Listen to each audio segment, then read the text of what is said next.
नमस्कार विद्यार्थियों, कैसे हैं आप सभी लोग। जय हिंद, वंदे मातरम। हम उम्मीद करते हैं कि आप लोग बहुत ही अच्छे होंगे। आप सभी विजिट कर चुके हो दीपक लक्ष्य अब यूट्यूब चैनल की ऑनलाइन क्लासेज में। आप सभी लोगों का हार्दिक स्वागत, वंदन और अभिनंदन करते हैं। आप सभी के बीच में बहुत ही महत्वपूर्ण हिंदी साहित्य इतिहास के मॉडल पेपर को लेकर के उपस्थित हैं, जिसमें हम सभी लोग विभिन्न परीक्षाओं में पूछे गए प्रश्नों को देखेंगे और आप सभी के लिए KVS, NBS, DSSS, EMRS, UPLT, TGT, PGT, GIC प्रवक्ता व अन्य सभी परीक्षाओं के लिए महत्वपूर्ण साबित होंगे। आप सभी एक बार सेशन को लाइक, कमेंट कर शेयर कर दीजिए और यदि हमारे चैनल के ऊपर पहली बार आए हैं तो सब्सक्राइब कीजिए, बेल आइकन दबाइए, जिससे आने वाली कक्षाएं आप तक आसानी से पहुंचती रहें। तो चलिए हम सभी लोग शुरुआत करेंगे आज के पहले प्रश्न के साथ में। अपभ्रंश के कवि पुष्पदंत ईसा की किस शताब्दी में हुए हैं? 10वीं, 12वीं, 11वीं, 13वीं। तो पहली बात क्या है, पुष्पदंत ये किस प्रकार के कवि हैं? तो ये अपभ्रंश के कवि हैं। बड़ा ही महत्वपूर्ण प्रश्न आप सभी के सामने है। तो इस प्रश्न के लिए आप सभी लोगों ने अपना जवाब दिया है विकल्प ए, तो बिल्कुल सही माना जाएगा। यानी कि पुष्पदंत का समय कब है? 10वीं शताब्दी। दंत यानी 10वीं। उसके बाद में अपभ्रंश के कवि पुष्पदंत, इनका कहीं कहीं उल्लेख जो है पुष्यदंत भी मिलता है। इनका समय है 972 ईस्वी के लगभग, अर्थात 10वीं शताब्दी स्वीकार किया जाता है। और पुष्पदंत ये आदिकाल के कवि हैं। किस धारा के कवि हैं? तो जैन धारा के कवि हैं पुष्पदंत जी। फिर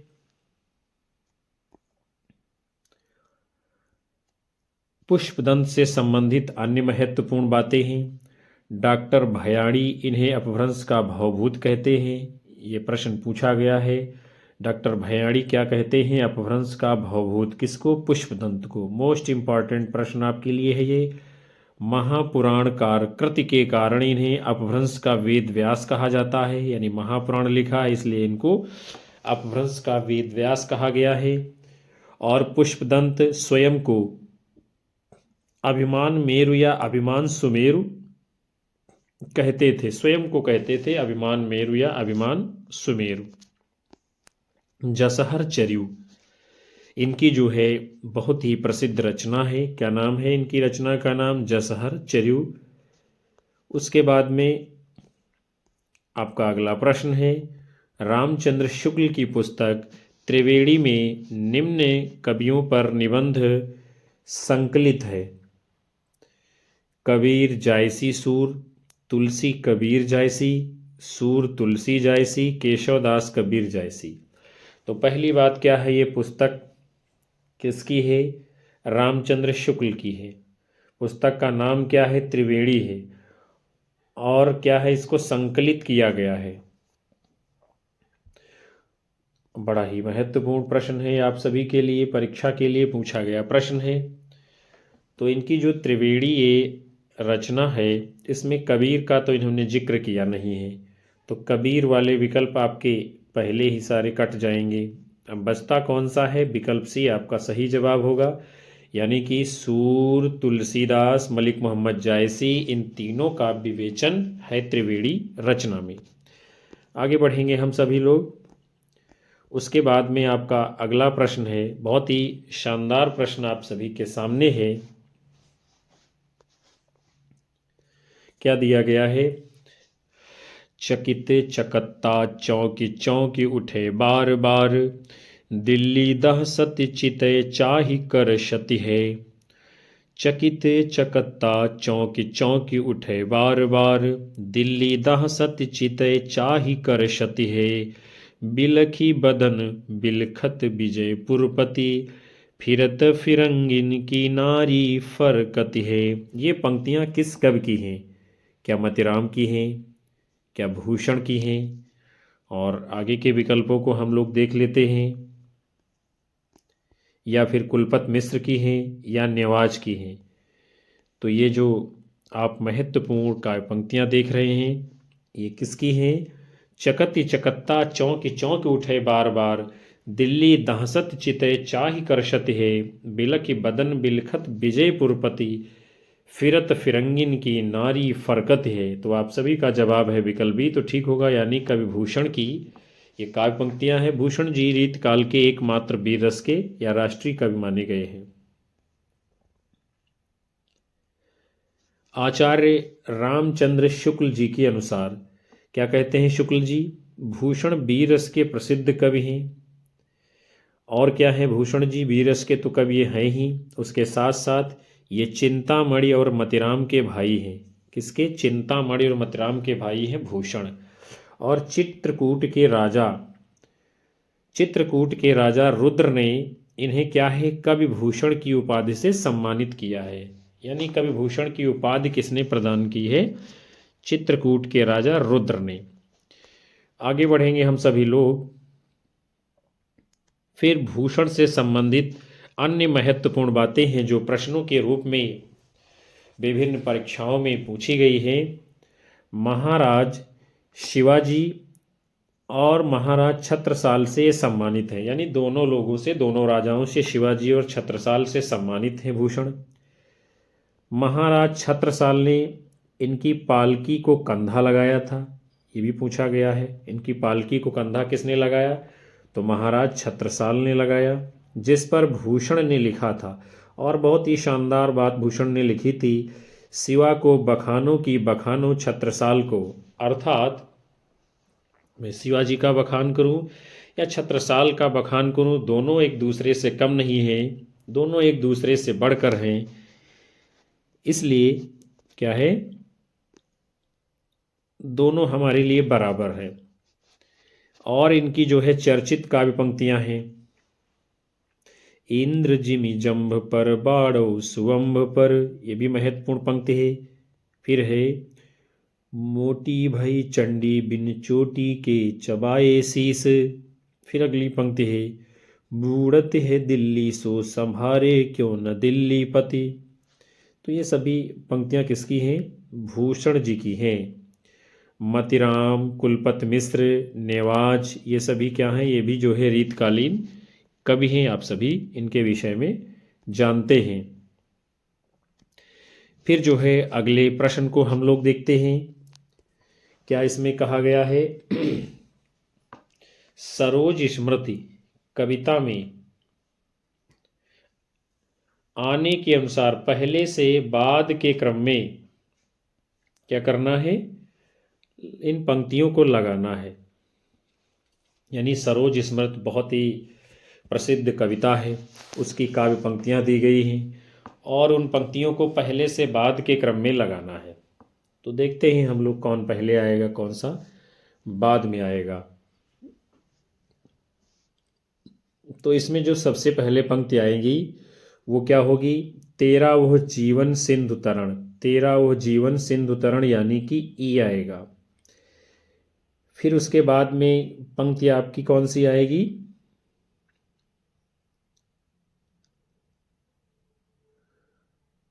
तो वो आपका होगा मैं कभी हूं पाया है प्रकाश। फिर कौन सी पंक्ति आएगी? यानी धन्य में पिता निरर्थक था। धन्य में पिता निरर्थक था। उसके बाद में कौन सी पंक्ति आएगी? फिर आपका होगा और भी फलित होगी वह छवि। फिर उसके बाद में आएगा दुख ही जीवन की कथा रही। यानी EABDC यही आपका कूट सही माना जाएगा इस प्रश्न के रूप में। तो सबसे पहले कौन सी है? तेरा वह जीवन सिंधु तरण। फिर है मैं कभी हूँ पाया है प्रकाश। उसके बाद में है धन्य में पिता निरर्थक था। फिर है और भी फलित होगी वह छवि। उसके बाद में है दुख ही जीवन की कथा रही। तो महत्वपूर्ण बात यही है कि आपको ये भी जानना जरूरी है कि ये पंक्तियाँ किस कविता की हैं, ये भी महत्वपूर्ण है। कई बार पंक्तियाँ भी पूछी जाती है अलग अलग रूप में। सरोज स्मृति जो कविता है ये किसकी है? सूर्यकांत त्रिपाठी निराला जी की कविता है।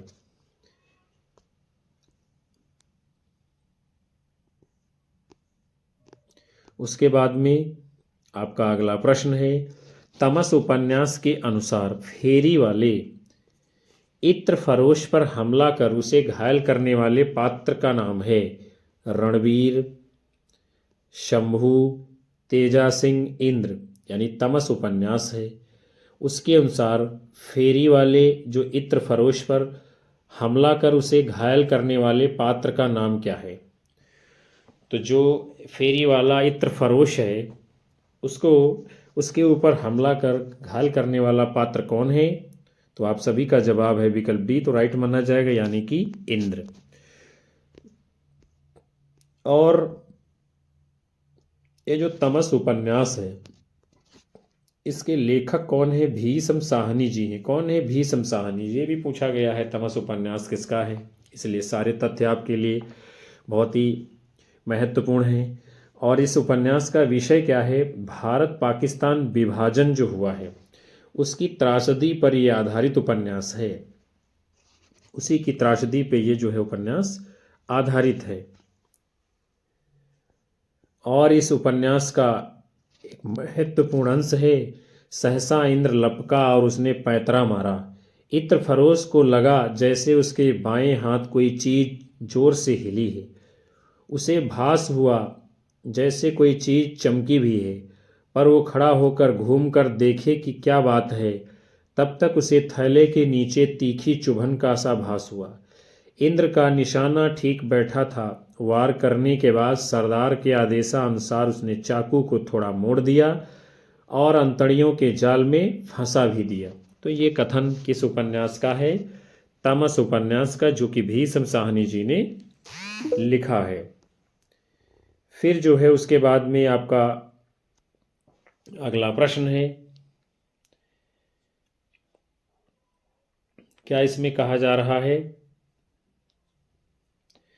मेरी तिब्बत यात्रा के खंडों को पहले से बाद के क्रम में लगाना है।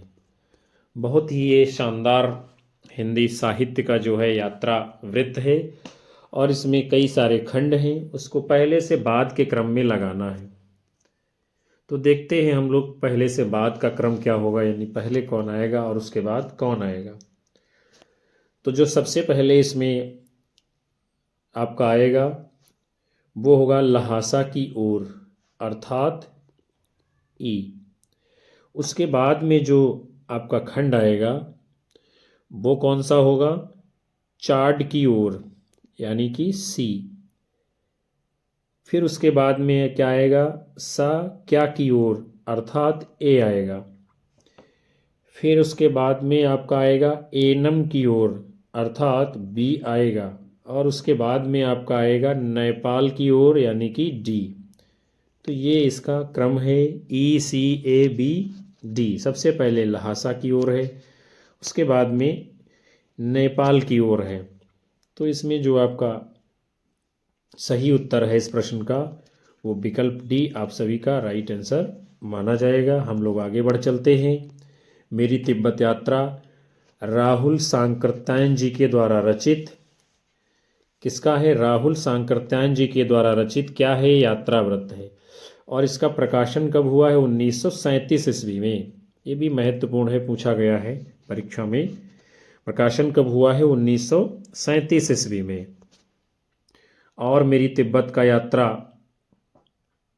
के जो क्रम है वो आपके सामने ही, खंडों का लहासा से उत्तर की ओर, चाड की ओर, शक्य की ओर, एनम की ओर, नेपाल की ओर। उसके बाद में इस यात्रा वृत्तांत की प्रारंभिक जो 10 चित्र सूची है उसे हम लोग देख लेते हैं। सबसे पहले क्या है? तिब्बत रमणी, फिर है तिब्बत माँ बेटी, फिर है एक तिब्बती वृद्धा और वृद्ध, फिर है शांति रक्षित, फिर है पंडित गयाधर, फिर है सा क्या मठ, उसके बाद में सा क्या ला खंगछेन मोमठ। फिर है आपका शक के फुन झोंक प्रासाद। उसके बाद में है शक के नृत्य। फिर है संभ्रांत। आप सभी के लिए अगला प्रश्न है, पर्वत समुद्र अगम बिच बीहड़ घन बन ढांक, किमि कय भेंटो कंत तुम ना मोहि पाँव न पाँख। यह कवितांश जायसीकृत पद्मावत महाकाव्य के नागमती वियोग खंड में किस मास के अंतर्गत आया है, अंत में आया है? सावन, अगहन, भादो, आषाढ़। पर्वत समुद्र अगम बिच बीहड़ घन बन ढांक, किमि कई भेंटो कंत तुम ना मोहि पाँव न पाँख। तो ये पंक्ति जो है पद्मावत महाकाव्य के नागमती वियोग खंड से है। किस मास के वर्णन के अंत में आया है?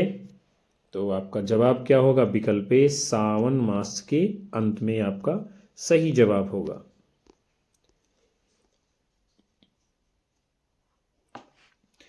सावन बरिस में यति पानी, सरनि भरई हो बिरह झुरानी।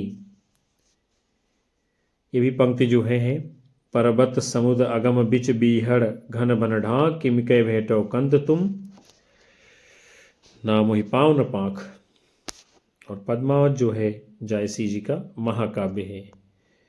फिर जो है आपका अगला प्रश्न है, जयशंकर प्रसाद के नाटक चंद्रगुप्त में चाणक्य के संवाद हैं। कौन कौन से हैं चाणक्य के संवाद, हम लोग देखते हैं। तो सबसे पहले क्या है, शत्रु की उचित प्रशंसा करना मनुष्य का धर्म है। क्या ये चाणक्य का कथन है चंद्रगुप्त नाटक में? तो ये कथन जो है चाणक्य का नहीं है। फिर दूसरा है, भाषा ठीक करने से पहले मैं मनुष्यों को ठीक करना चाहता हूँ। क्या ये कथन जो है चाणक्य का है? तो ये है, ये कई बार पूछा गया है, मोस्ट इम्पॉर्टेंट है आप सभी के लिए परीक्षा में। भाषा को ठीक करने से पहले मैं मनुष्यों को ठीक करना चाहता हूँ, ये कथन चाणक्य का है। फिर उसके बाद में है, अन्य देशों की जन्मभूमि है, ये भारत मानवता की जन्मभूमि है।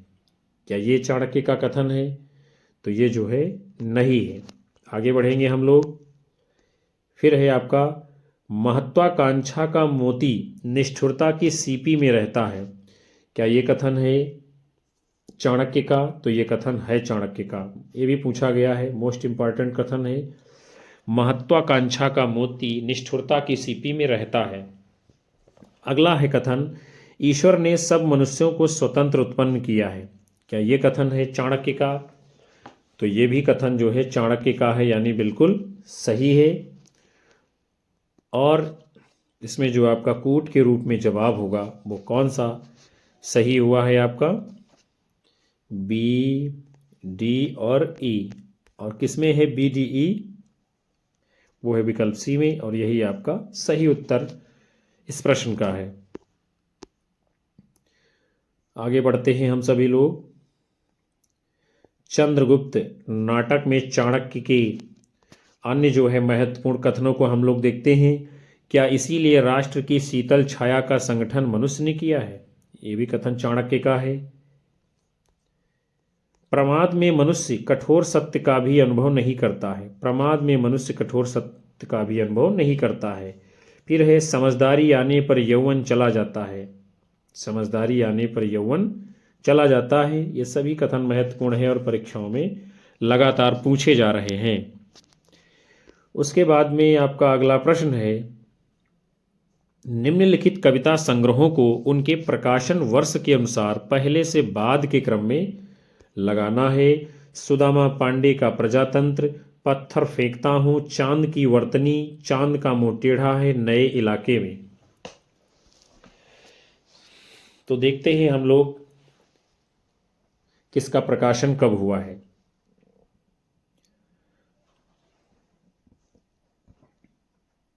तो सबसे पहले क्या आएगा इसमें प्रकाशन के दृष्टिकोण से? चांद का मुंह टेढ़ा है, यानी कि डी आएगा।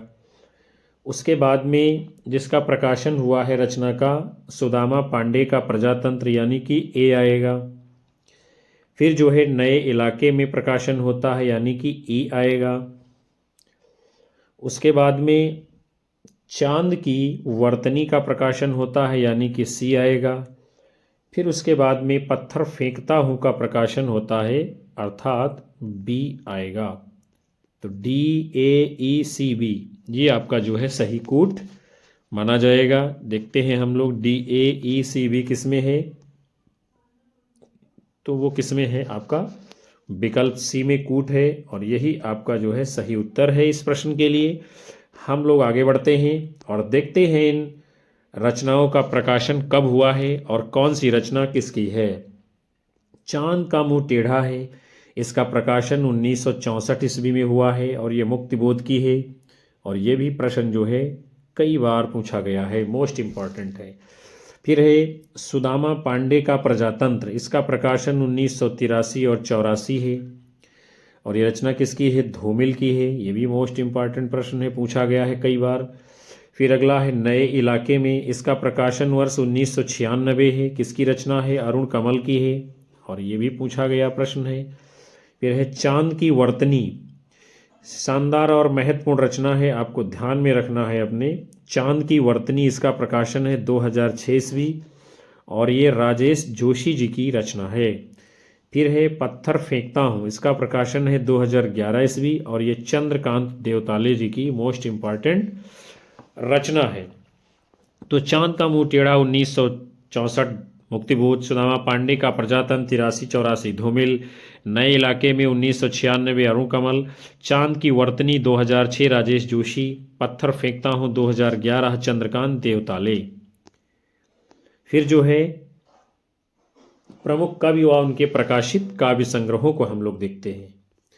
सबसे पहले मुक्तिबोध जी हैं, भूरी भूरी खाक धूल, इसका प्रकाशन वर्ष है 1980 ईस्वी। फिर धूमिल जी हैं, संसद से सड़क तक, इसका प्रकाशन वर्ष है 1972 ईस्वी। चंद्रकांत देवताले, लकड़ बग्घा हंस रहा है, प्रकाशन वर्ष है 1980 ईस्वी। अरुण कमल सबूत रचना है, इसका प्रकाशन वर्ष है 1989 ईस्वी। और ये सभी रचनाएं पूछी गई, सभी प्रश्न पूछे गए, इसलिए आपके लिए बेहद ही महत्वपूर्ण हैं। फिर आपका अगला प्रश्न है, क्या है, विज्ञान और कविता के संबंध पर किस पाश्चात्य विचारक ने प्रमुखता से चर्चा की है। I.A. Richards, T.S. Eliot, doctor Johnson, Coleridge. विज्ञान और कविता के संबंध में किस पाश्चात्य विचारक ने प्रमुखता से चर्चा की है, तो आपका सही जवाब क्या होगा, विकल्प ए, I.A. रिचर्ड्स ने विज्ञान और कविता के संबंध पर चर्चा की है। हम सभी लोग आगे बढ़ते हैं।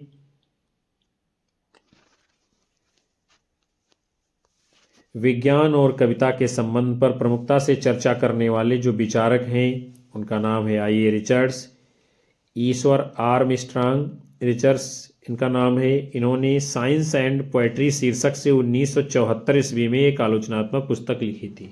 किस नाम से, साइंस एंड पोएट्री नाम से, 1974 में।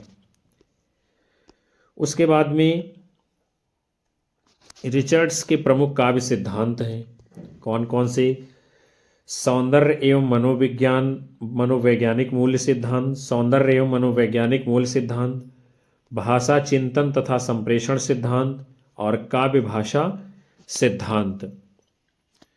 उसके बाद में रिचर्ड्स की जो है प्रमुख रचनाओं को हम लोग देख लेते हैं।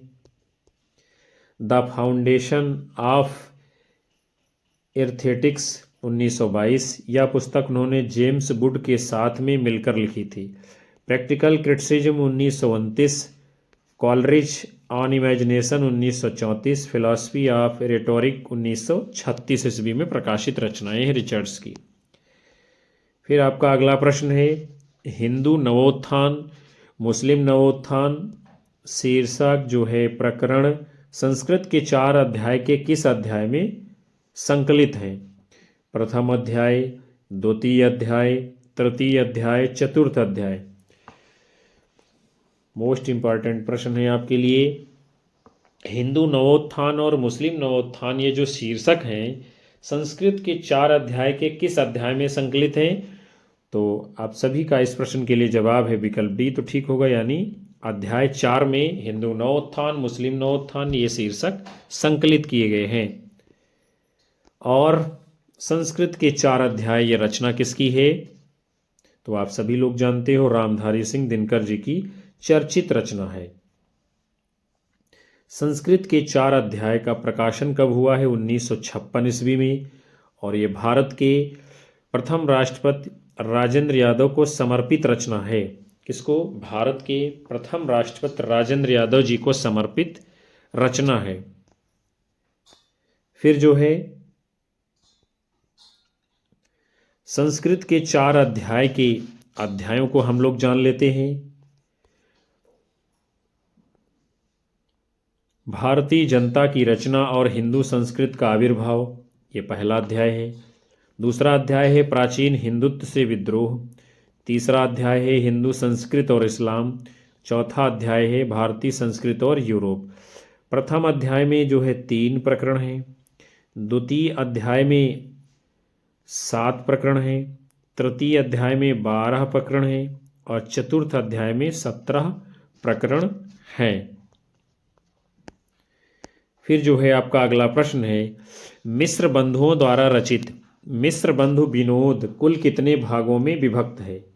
इंपॉर्टेंट प्रश्न आपके लिए है, आपकी परीक्षा के लिए है।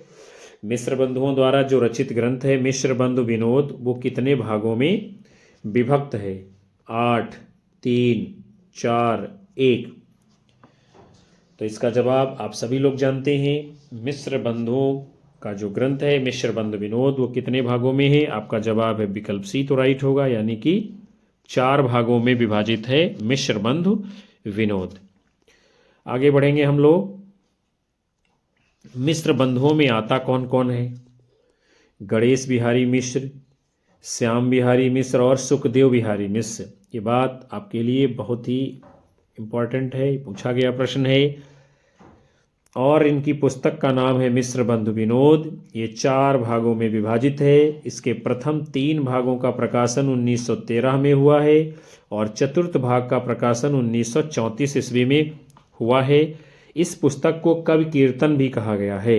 क्या कहा गया है इस पुस्तक को? कवि कीर्तन भी कहा गया है। ये बहुत ही महत्वपूर्ण प्रश्न है आपके लिए।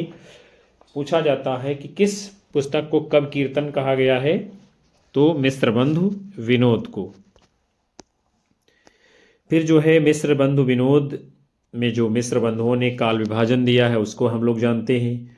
आरंभिक काल को 2 भागों में बांटा है। पूर्व आरंभिक काल, जिसका समय है 700 से 1343 विक्रम संवत।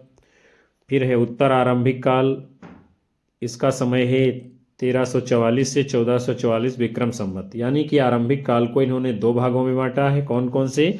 पूर्व आरंभिक काल और उत्तर आरंभिक काल। उसके बाद में है दूसरा विभाजन इनका है माध्यमिक काल। इसको भी इन्होंने 2 भागों में बांटा है। पूर्व माध्यमिक काल 1445 से 1560 विक्रम संवत तक, और दूसरा है प्रौढ़ माध्यमिक काल 1561 से 1680 विक्रम संवत तक। उसके बाद में अगला इनका विभाजन है अलंकृत काल। अलंकृत काल के भी इन्होंने 2 भाग किए हैं। पूर्व अलंकृत काल समय है 1681 से 1790 विक्रम संवत तक। उत्तरालंकृत काल 1791 से 1889 विक्रम संवत तक। फिर उसके बाद में इनका जो विभाजन है अज्ञात काल रहा है। और उसके बाद में है परिवर्तन काल। परिवर्तन काल की जो इनकी सीमा है 1890 से 1925 विक्रम संवत तक और 1926 से विक्रम संवत से अब तक। तो प्यारे विद्यार्थियों और साथियों, आज के इस महत्वपूर्ण सत्र को हम यहीं पर समाप्त करते हैं, जिसके अंतर्गत आप सभी लोगों ने हिंदी साहित्य इतिहास के बहुत ही महत्वपूर्ण वैकल्पिक प्रश्नों की श्रृंखला को देखा। हम उम्मीद करते हैं ये सेशन आप सभी लोगों को पसंद आएगा और यहाँ से कई सारे प्रश्न आपकी आने वाली परीक्षाओं में बनेंगे।